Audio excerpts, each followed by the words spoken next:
Yeah.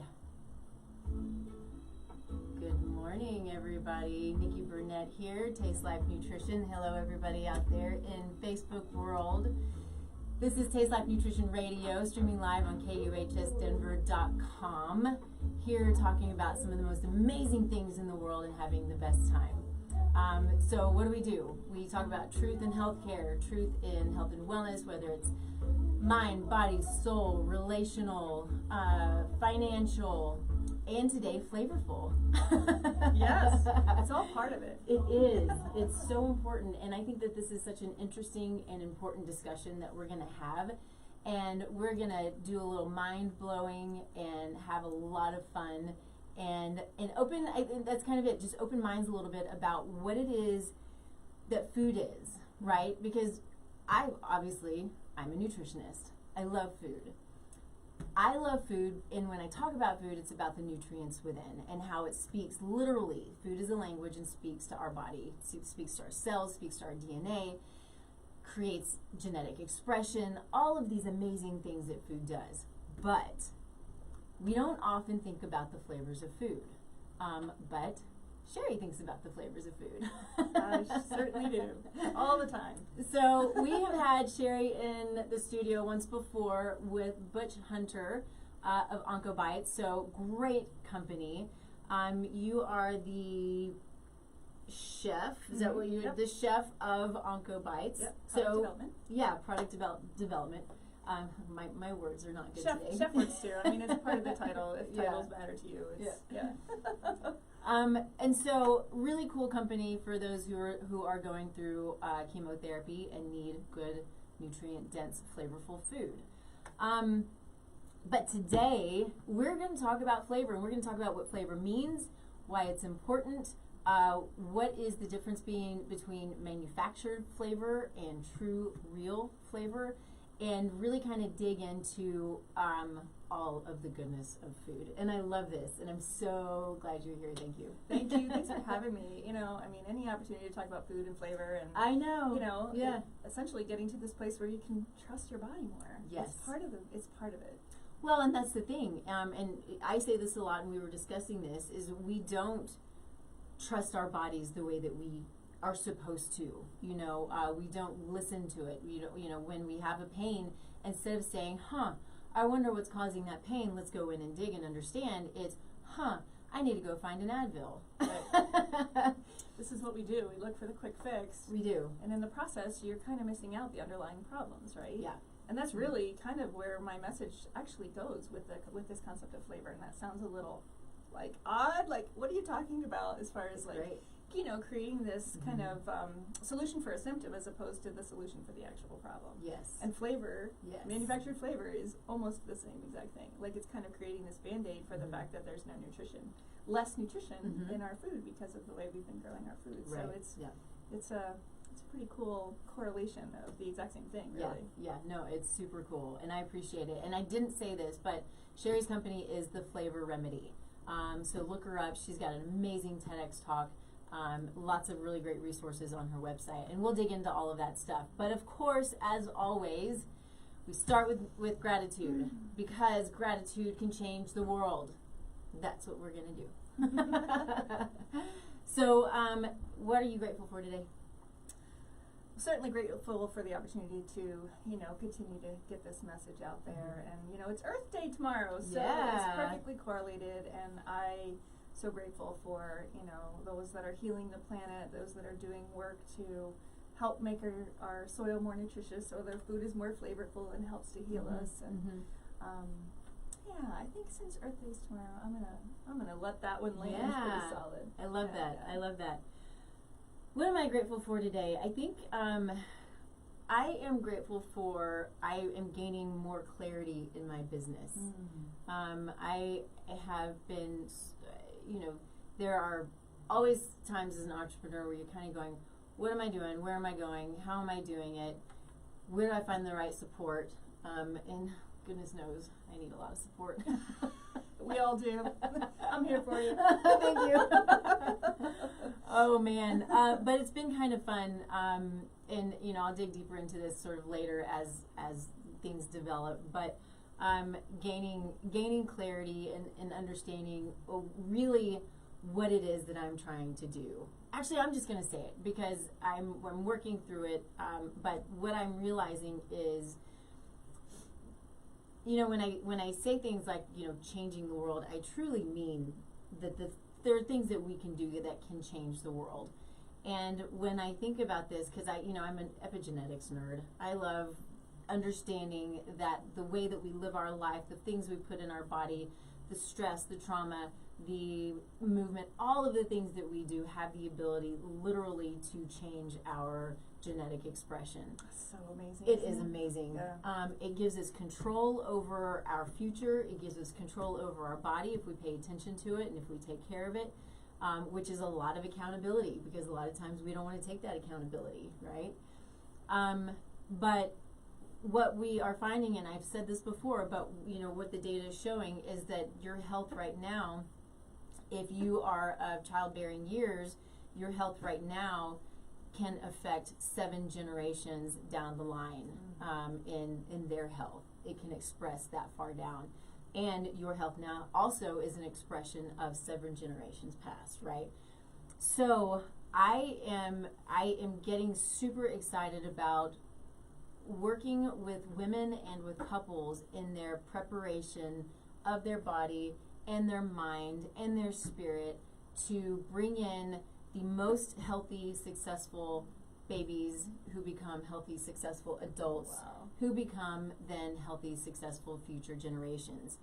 And I think that oftentimes we don't really wrap our head around that. It's I just want a baby and I'm ready for a baby now, and I get that. Right. But I think it's that prep work that really can make a difference for our world. And I have a big view of it, and I know a lot of people are like, I just stop it, just give me a baby. I totally get that with flavor too. They're like, I just want to eat something that tastes good. I don't understand. Just give me something. I was just whatever, McDonald's hamburger. Awful stuff.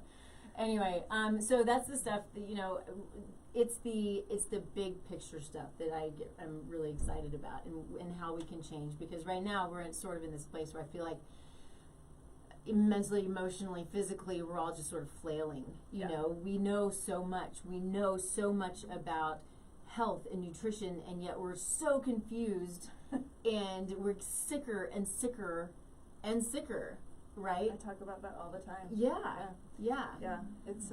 It's amazing. It's like we're learning, and as we learn, we kind of add more noise to whatever the current thing is that we've learned. Mm-hmm.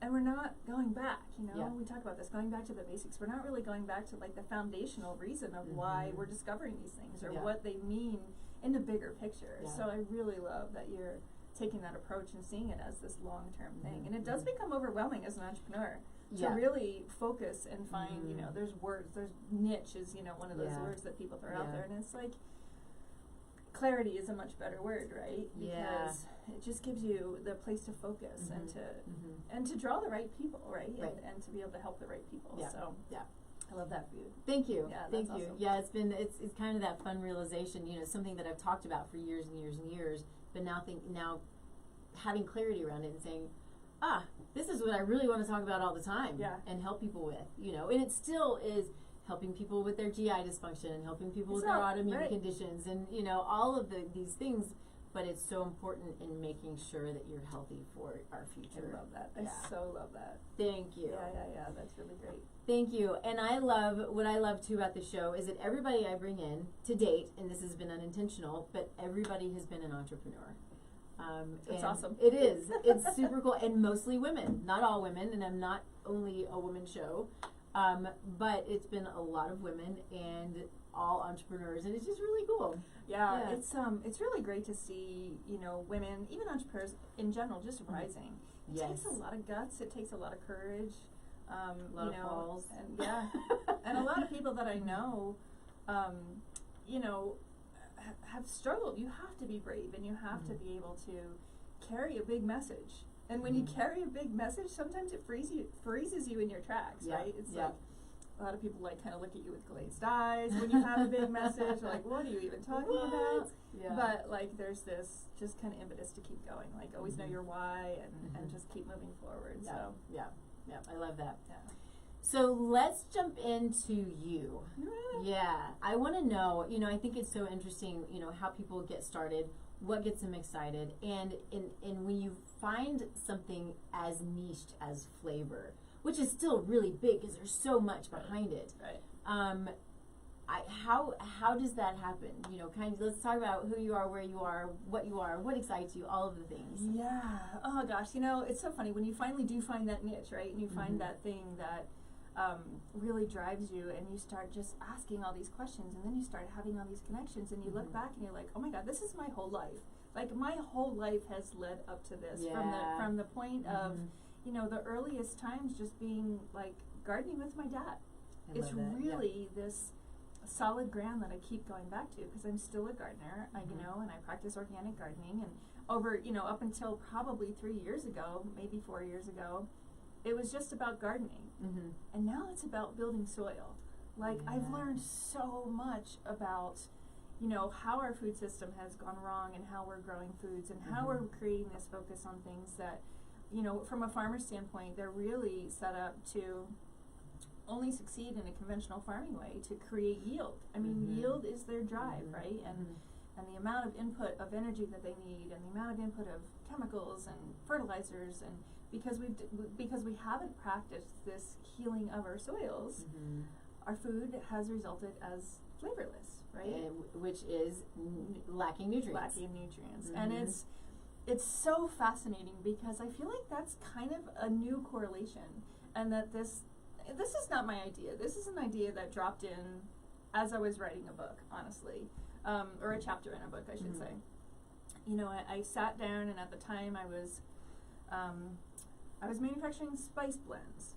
So when I first stepped into the entrepreneur world, it was right after, so I'd gone to culinary school. I went to culinary school that was specifically designed to be focused on local and organic foods.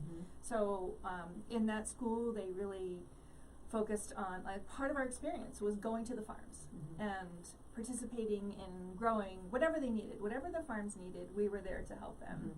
And to learn about the process of growing foods, and they were all organic food, a couple of them over on the western slope. But this process of understanding flavor in culinary school came easy to me. It was easy for me to make something taste good. And that was part of, when you call yourself a foodie, it's because you love the flavor of things, right? And so I always kind of initially thought I would have my own restaurant one day. But then I worked in a restaurant, and the culture of restaurant is brutal. Just like the culture of food manufacturing is brutal. And the hours and all of it. So it's one of those culturally dysfunctional things that I just, as part of my passion, is to help support that industry as well. But anyway, so, following culinary school, I ended up not feeling well. And you mentioned autoimmune diseases and how you work, specifically with that. And so high anxiety, high heart racing, weight gain, inexplicable stress and anger, exercising. I couldn't keep up cardio-wise with exercising. So ultimately, I got diagnosed early stages of Hashimoto's disease. I knew you were going to say that. It's all like the classic symptoms, right? It's so there, right? So in the process, I went to all the top docs in the state, and basically the information, this was years ago, so I'm sure that the advice is a little different now, but it was kind of like, well, we just need to wait for your thyroid to fail, and then we can give you hormones to support. And I was like, this is not good enough for me. So I want to, and I don't want to interrupt, but I want to add to this because I had the same experience, and it was with my mom, who she went through, I was still in nutrition school, and so there's a lot that I don't know, but at that point, there's a lot that I knew, and I'm not going to say I knew more than the doctors at all, but I was like, you have to get tested. And she's like, well, they tested my TSH, and they said it's fine, and they shouldn't have symptoms. Right, which is exactly, I was so lucky to get advice ahead of time to say, don't just let them test TSH. Test all the things. Look for the antibodies, all the things. Yep. And for your information, if you're out there and you need to get your thyroid tested, there are about 9 markers that helps you to understand your thyroid fully. TSH, T3, T4 alone, that's just not enough. Especially if you are having issues, you have to get your antibodies tested. I see it all the time. I'm diagnosed hypothyroid. I've been put on medication. They never even tested my antibodies. Probably they're Hashimoto's. Right. And it's just annoying. Anyway, sorry, but the same thing happened to my mom. So she pushed and pushed and pushed, and they finally tested and went, oh yeah, you have Hashimoto's. I'm like, shocking. And so she went to her endocrinologist, who said, because I was telling her what we were going to do, she ended up being my sort of a client case study for that period of time, which was great. Right, it was awesome. Perfect. The things that worked out, it was so good. But she told her doctor this, and this endocrinologist, who is a specialist in the endocrine organs, systems, hormones, says food has nothing to do with your thyroid. We're going to let it die, take it out, and we'll put you on hormones. So to that, that's basically the same message I got. Yeah. And to that point, for those of you listening, because I got caught early with having those antibodies, I'm 12 years later and have yet to go on a hormone. I still have my thyroid. Yeah. I still function. I still test normal. Yes. And because of changes in food. Yes. Yes, it's food. Yes. So much. It's just balancing the body. Yeah. It's your thyroid. It's not your thyroid. It's your immune system talking to you. Right. It's telling you some things up, and that's another thing to remember. And sorry, I don't mean to get off on this, but it's sort of that little bit of soapbox, because it's thought about so backwards in medicine. It's not your thyroid. If you have Hashimoto's, which is autoimmune thyroiditis, if you have Hashimoto's, it's your immune system that has the problem, because it's attacking your thyroid. Right. You want to support your thyroid. You don't want it to be attacked, but you've got to get your immune system, which is crazy out of control and upregulated, to stop attacking your thyroid. So and like I said, the process of food. So then the story just falls right into play, because I didn't get answers that were satisfactory to me from the doctors. Then I got really lucky in working with a great functional nutritionist. Didn't know you at the time, right? Yeah. At least you found somebody who's good, right? Yeah, years ago, and so. And part of that process, I was given supplements, right, on top of, to help build up my digestion, to help support my immune system, to bring my nerves back down. Yep. All the things, right, that happen when you get into this elevated, like your hormones are going crazy. So anyway, these supplements are full of, turmeric, cinnamon, ginger, teas, green teas, food, right? And as a culinary, like I'm just out of culinary school, right? And I'm like, why am I supplementing these? Well, and people don't and the other, at the same exact time, people don't know how to cook. People don't know how to make things taste good. I'm like, why aren't we just putting more spices on our food? So my journey really did start with creating spice blends. I love that. So I took spices that I knew had these benefits, and I studied, some herbalism, and I did a lot of research on what these benefits can do, and I just created culinary blends that had similar benefits and were easy to use. Easy to make food taste good, right? So that's how my journey started. And, we mentioned briefly about the hospitality world, and it's really hard, and the food industry it's brutal. I mean, it's cutthroat price-wise. It's hard to find manufacturing. You have to follow a lot of pretty rigorous rules, rightfully so for food safety and everything. But as a solo entrepreneur, food manufacturing is really hard. I would imagine. So ultimately, I let go of the spices, but I always knew. I still talk with spices. I actually work with an amazing company called Burlap & Barrel that has the best resourced and sourced spices ever. Amazing taste, amazing flavor, fresh. No metals. No. And you know what? And I knew you were going to say that, but and another thing people need to know is that regular spices and seasonings, you have to be so careful, because they can be high in heavy metals. Anyway, there's so much that's out there. Jeez. But so spices became part of the message, but not the whole message, because I always knew there was a bigger message. So I mentioned, there was a friend of mine was gathering authors for this women's anthology book called Ready to Fly, and she was a close friend of mine, and I was like, I'll write a chapter. I don't know what I have to say. So I kind of sat down, and I basically turned into this, close my eyes and just let the fingers go. Yeah. And through that process, I was like, well. Why do we have taste buds anyway? Right? What is the point of having taste buds if we can't, eat things that taste good, and if we can't trust our cravings? These are all things that are innate to us, right? So it was like this light bulb went off, and I'm like, well, okay, so we trust our other senses, right? We trust when we see something, hear something, feel something. Everything's true information to us. Yeah. But when it comes to our taste buds, we kind of just go, if it tastes good, it tastes good. If it tastes bad, it tastes bad. And we're not even really questioning why. Yeah. And part of that is, the fact that food from a conventional growing standpoint, farmers, you know, ranchers, people that are raising and growing food, have all these expectations put on them around yield, being able to ship something across the country, across the world, you know, so the focus is far removed from flavor. And in the process of that happening, guess what? Humans still want flavor. So up rises manufactured flavors. Yeah. So now you can't just eat a carrot and have it taste delicious and sweet and complex. Now you have to put ranch dressing on your carrot to get your kid to eat it. Yeah. Right? So this draw and this innate like leaning into flavor it's our tool. It's there for us to detect nutrition. Right? So that's where I started just going bigger and started really thinking like, well, could we trust our bodies more if we really looked at flavor through this lens of meaning something, right? And it's been a long journey, and even though it's probably been 4 years that I've been trying to build this flavor remedy concept, I'm still in my infancy. Because, you know, talk about going big and thinking big.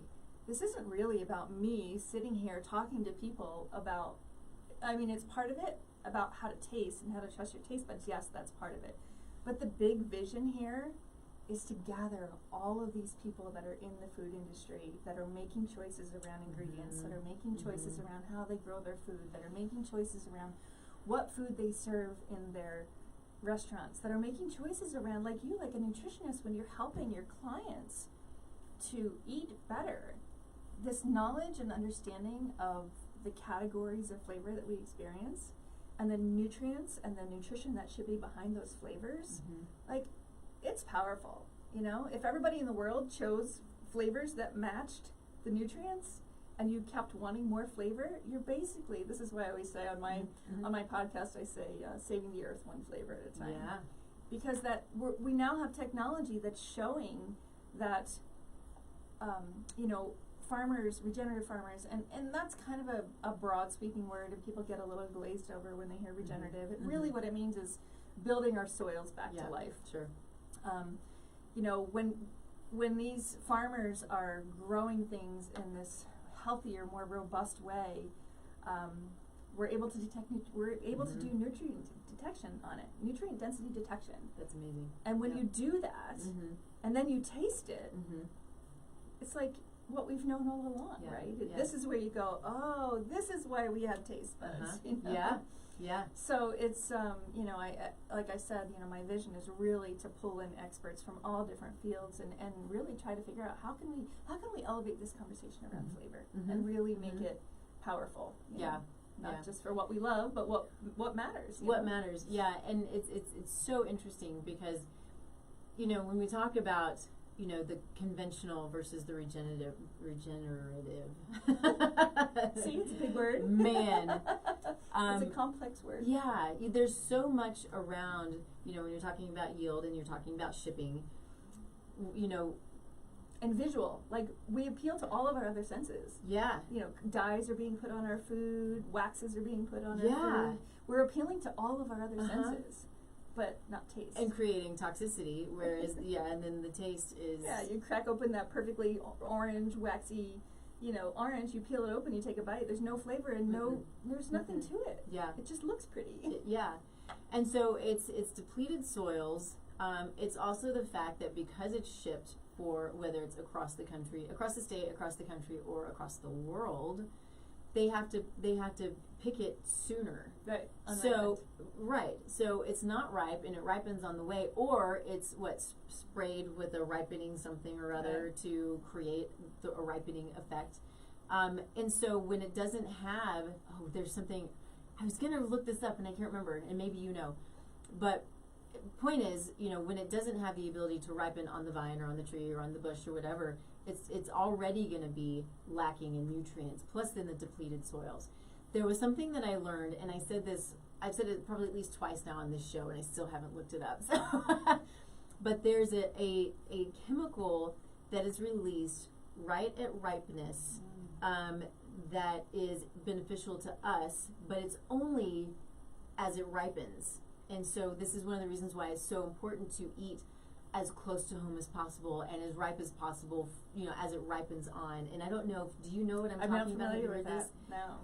I know, and I don't even know where I read it at this point, which is frustrating because it hasn't been that long ago, 2 months ago, whatever it was. Information overload. Yeah, happens a lot.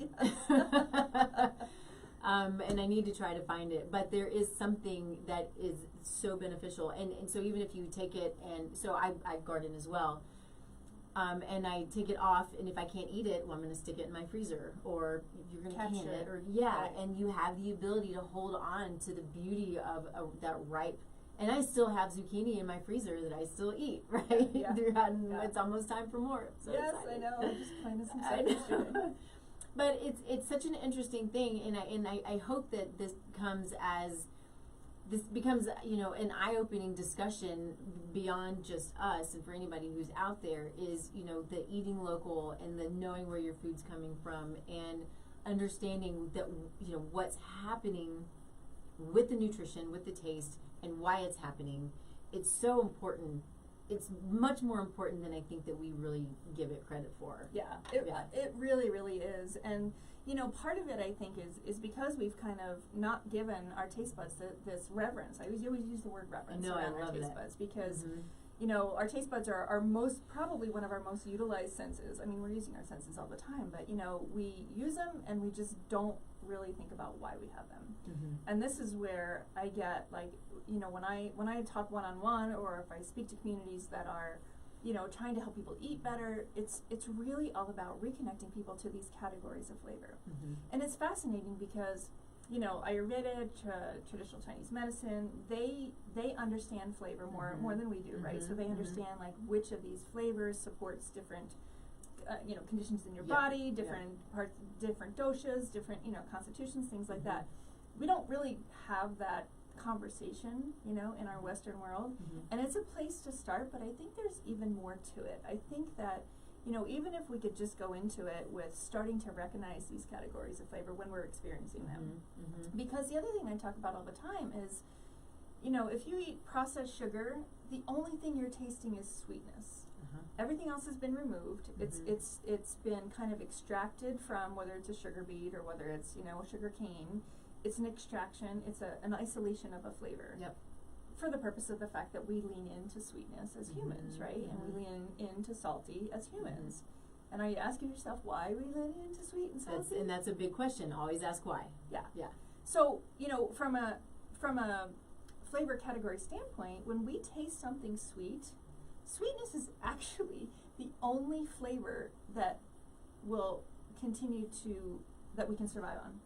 So the other 4 flavors are flavors that benefit us and support us, but sweetness is where the calories are, and calories are where energy are. And I know everybody's like, sugar, sugar, calories, like these are all bad things, but again, it's the why, right? And it's the fact that these sugars have been extracted, and they're no longer like they are in nature, where they're complex and they're tied with other flavors.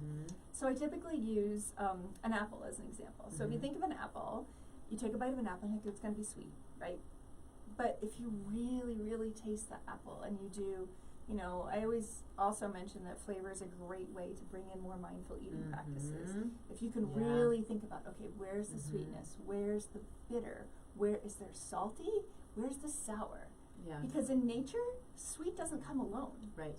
And if people watch my TED Talk, they already heard me say that. But I did, and I did post it in any of, a lot of the marketing. We'll repost it again, but it is in a lot of the marketing on Facebook and around your TED Talk, because it's great. And I actually want to put it on my website. Thank you. Thank you. Yeah, and so it's going back to the basics of, if we have this sense of taste to help us detect nutrition, and these are the 5 categories of flavor, it only makes sense that those 5 categories of flavor should have a nutritive match. Mark Schatzker, in his book The End of Craving, did this amazing, he has this term, nutritive mismatch, and now I use that all the time. And you see it all the time, right? Another example I often use is this idea that we're making all of our protein taste like chocolate. Yes, and I love that you said, because I just went, oh wait, I do that. And a lot of people do. And it's this is the thing, I'm not trying to stand on my high horse and say, don't do that, because, know, again, because the way our food has changed, it's become less flavorful, it's become less nutrient dense. We want flavor, hence we've created all this flavor. We understand that humans like sweetness, again, because it's providing energy for us. We understand that humans like chocolate, right? So it seems like this natural Band-Aid almost to put these two things together so that you're getting your protein as well as, you know, a flavor that you enjoy. But what that creates is this sense of, like, how do you trust your taste buds when you're eating basically the protein level of a steak, but it tastes like chocolate, right? Yeah. So we're not embracing umami as a flavor, and yet umami is the other flavor. So umami is the flavor of protein, and it's a flavor that we lean into almost as much as salty and sweet. And this is why there's MSG, because that's the manufactured version of umami flavor. It's so bad. So protein, it sits on your mouth, it coats your tongue, you know, that unctuous flavor that you get. I love unctuous. Yeah. That's the second time I've heard you say it, like, unctuous. That's a great word. It is a great word. Because it's hard to explain that flavor sometimes, because people haven't heard it, or if they have heard of it, they think of it as like an Asian flavor, which is all tied because it was an Asian scientist that developed it and discovered it and created MSG at the same exact time. Oh, no kidding. Yeah. So it's a fascinating you know, thing to kind of follow. But if you want protein, taste protein, right? And like I said, it's not like I'm telling you not to do it, but become aware and really it start is an to awareness. focus. It is an awareness, And if we want to get to this place where we're trusting our bodies and we're leaning into cravings instead of resisting them, right? I mean, I believe that cravings are there as, again, one of these innate tools that we have to be like, there's an herbalist that I follow who talks about bitters all the time. And great for digestion. Great for everything. So bitter flavor is really what can heal us. Honest to God, if we ate more bitter, we would. And if you've done any diet plan that is good for you, I guarantee you're, without knowing it, taking in more bitters. You know, it's where the antioxidants are, terpenes, flavonoids, everything that we know is good for us. If you eat it in nature, it has a bitter flavor. Interesting. But bitter flavors don't always come alone either, right? Right. And like I said, that apple is wrapped in a bitter package, right? All the goodness, all the stuff that protects the apple is the same stuff that protects you, right? And those are bitter flavors. So it's and then bitter is also what satiates us. So when you're eating an apple and you're getting bitter with your sweet, do you ever really reach for 10 apples like you do 10 cookies? Yeah, no. Not at all. So there's so much to learn and there's so much to understand, and I don't know it all. You know, that's why I'm trying to bring in communities that do have this experience and understand from these farmers' standpoints. You know, what are they doing? You know, from building soil and building biodiversity is really what it is. You know, that's creating more biodiversity that shows up as flavor. And I don't know. You know, you want to change the world. I want to change the world through flavor. Let's do it. I love it. Let's take a quick break. We need to talk about our sponsor, Cellcore. Love Cellcore. They are amazing. They're fairly new to date supplement company who are changing the world when it comes to our health at a foundational level.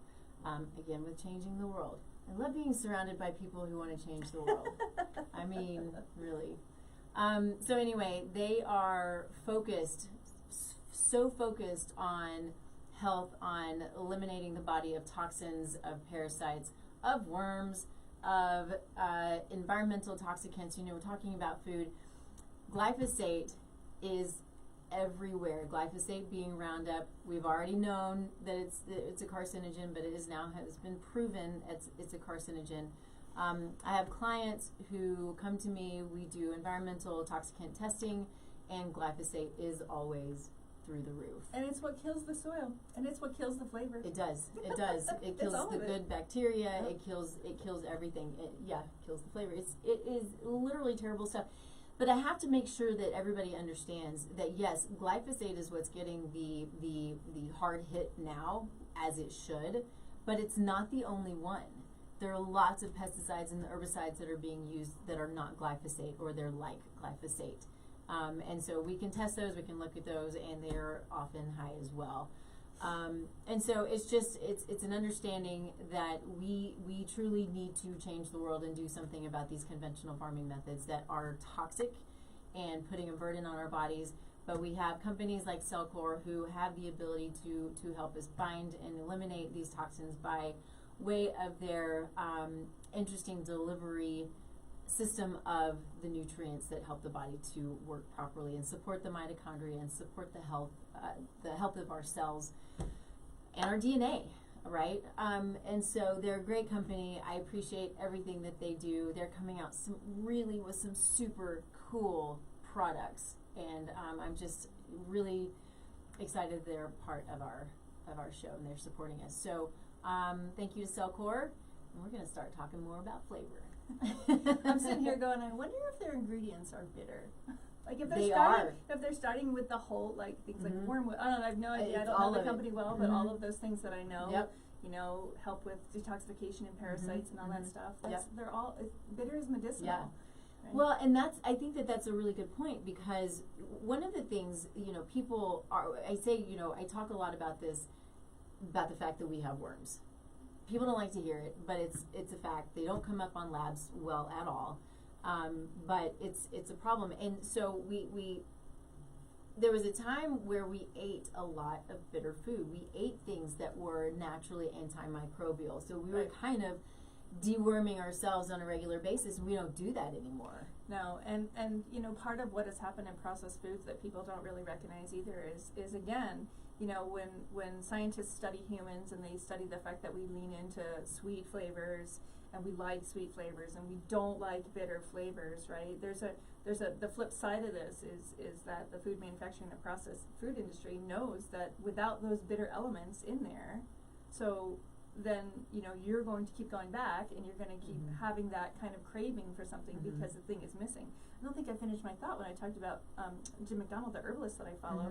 Those bitter flavors, not only are they creating that satiation, but he talks about how he believes that when we're craving sweetness, we're actually craving the bitter flavor that comes with sweetness in nature. Isn't that interesting? Because that's how, you know, it helps to create that satiation. It's also giving us those, you know, that regulation and helping to support with the digestive process.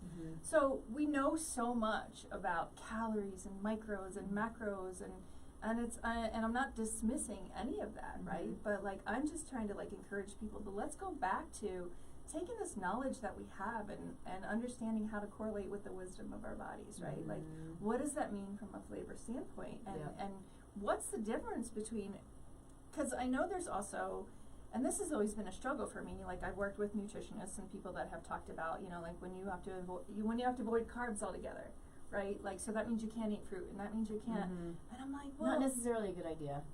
Right. Because it's the whole picture. And it also depends upon the condition of your body and what you're feeling. There are lots of things to consider when you're doing things like that, yes. So it's not a broad sweeping thing, but like I think to completely villainize fruit and to not fully understand how the body processes an apple versus how the body processes, you know, a donut, you know, that's not quite in our full awareness, right? You know, as to like why we want sweet. You know? So if it truly is, if you're craving something sweet and you're eating an apple and you feel satiated, it's a whole different story than, you know, grabbing a bunch of cookies that taste good, but the follow up to tasting good is feeling good. Right. Right. Yeah. It's so interesting. One of there's a story that I always think of that's it's really kind of sad, but how we're raised as kids, a lot of us. And very unintentional. You know, my parents knew virtually nothing about food, and that's okay. We just had food. You just eat, right? Yeah. And so I remember one time grabbing a strawberry. So we had some good food, but Mom, you know, brought home some strawberries, and I grabbed it and I took a bite of it, and I thought, this isn't sweet enough. So I stick it in a, you know, bucket full of white sugar. I'm like, so much better. I mean, and it's terrible. And something that I want to also make a comment on is sometimes we have to intentionally switch that because we are so ingrained to eat sweet. And so I know for myself now, I don't know how long it took, but it took a long time. There are things that it's creating that sensitivity to sweetness and creating the sensitivity to the different flavors. Because if you have sensitivity to it, then you're going to really taste it. Right. And it's going to be there, and you don't need the excess sugar and the excess sweetness. And things that are excessively sweet, you're like, holy smokes, I can't stand it. It's like a date. Yeah. I love dates. And but you have to eat them with something else. You do. So sweet. Almond butter. That's what I do. I eat them with almond butter. Yeah, I eat them. That's so funny. But yeah, it's exactly right. Or I love apples and almond butter. It's like my favorite go-to. Right. Because even apples, I just like that less sweet with the nutty and and the fatty and all of the goodness in it. But having the awareness and the intentional acts of saying, okay, let's be aware of the flavor. Let's be mindful about what we're doing. And this is a really good practice. You started to hit on it, and I think we should talk a little bit about it because I think it's a good thing to really be aware of, is when we are eating mindfully. And it's an everyday practice every time you put food in your mouth. And I have to practice it because I have a tendency to grab lunch and go to my computer. And we're all busy. We're all in a hurry. It's right? true. Multitasking has become part of our culture. Man, I know. Instead of just sitting still, but taking your food, and I'll take it outside. That's my favorite thing to do, is take food outside and to meditate outside and to be away from everything, or to be with my husband, right, or the dogs, or all of it. But it's sitting, it's smelling, it's tasting, it's praying over it. It's really, and eating slowly. And all of these things create biochemical changes in the body. So this is a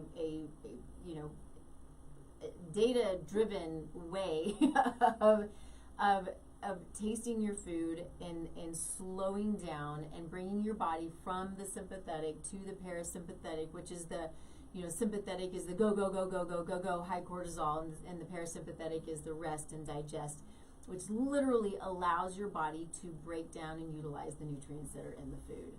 And then the flavors, the tasting, that's where the digestion begins. Right, exactly. Yeah. And that's what I always talk about is, like, mindful eating has been a practice that has been discussed for a long time, right? Yeah. I also see like mindful eating communities and nutritionists and people that really talk about this and understand it from that perspective. We're so attached to outside knowledge of what we're supposed to eat, right?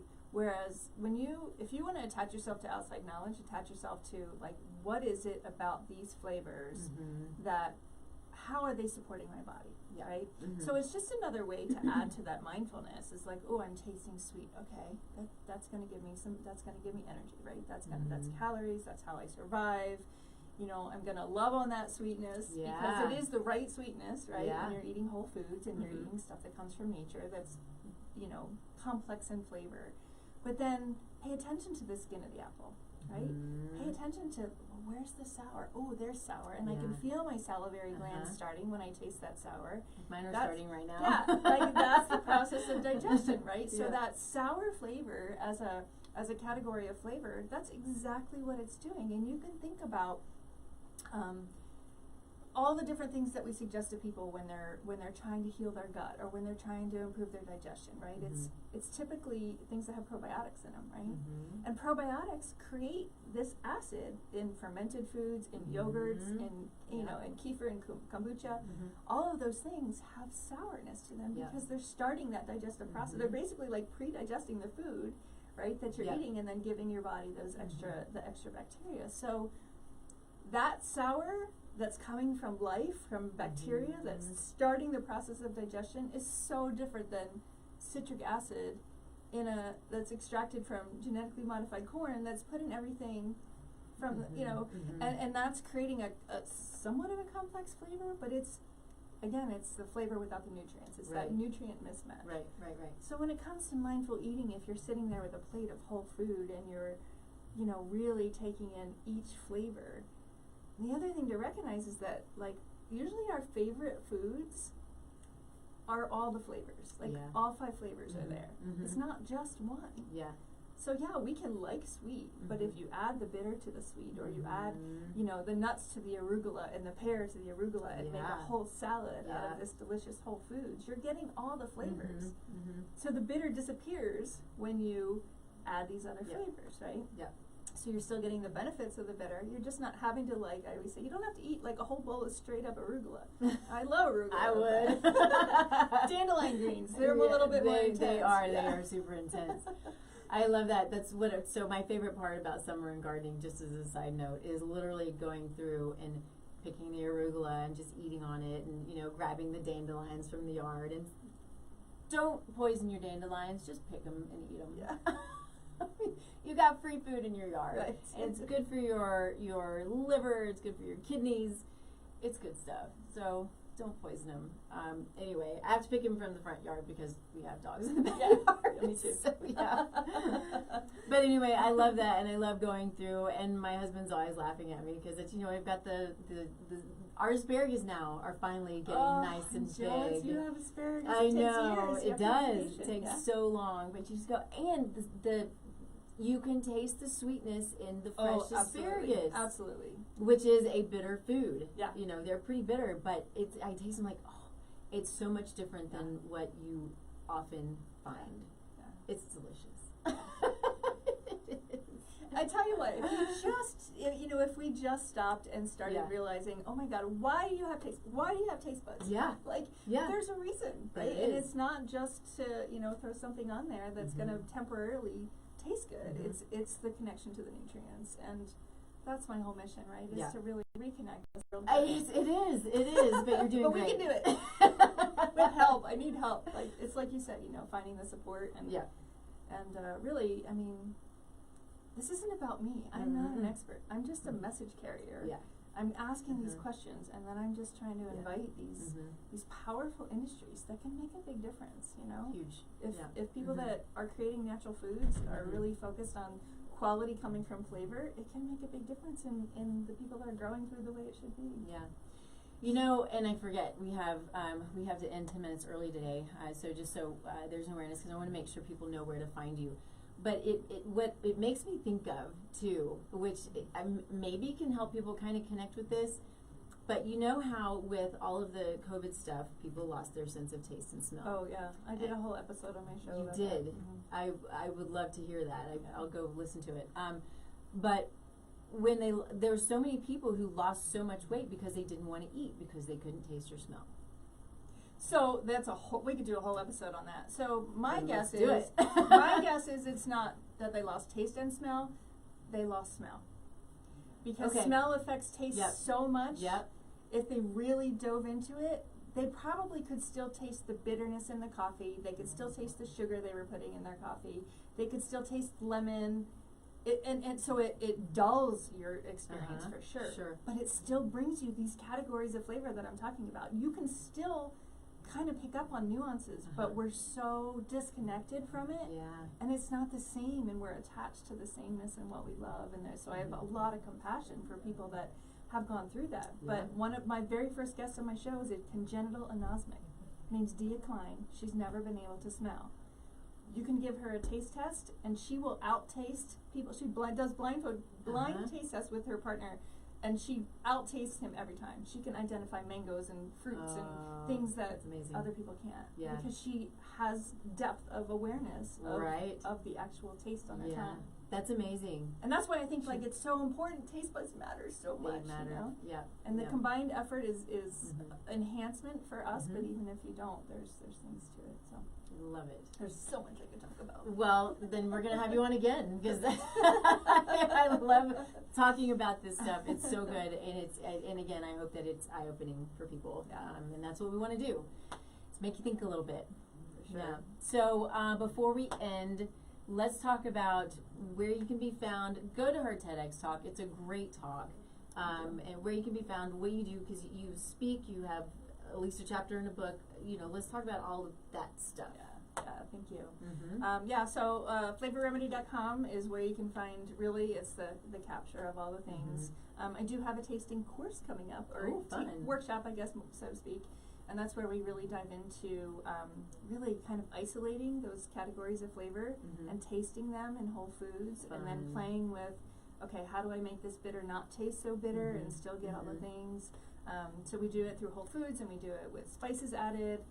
And this particular one is going to be virtual. So it doesn't have to be. The first one I did was live in Denver, but now we're going to be virtual, so I can ship stuff out in advance, and we can do it. We're going to do it on Zoom, and ultimately I'll probably do a hybrid. Yeah. I want to actually get to the place where I'm going to have a meal, like start with the tasting and go into a full complex meal. So fun. So that information is also on my website. Cool. Yeah, the TEDx is on my website. I am very, very fortunate and blessed to have, I spoke twice on Tuesday, and then coming up in the beginning of May, I get to be part of Women Leading Regeneration Speaking. Nice. Really, really great community.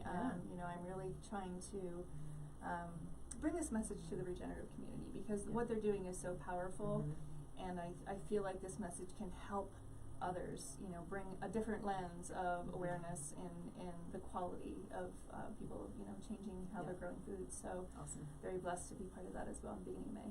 So yes. Awesome. It's kind of cool. It is. It's super cool. Well, look her up, reach out to her, because you do speaking events. Yeah. Yes. Yeah, for sure. And so I can you come go and out speak.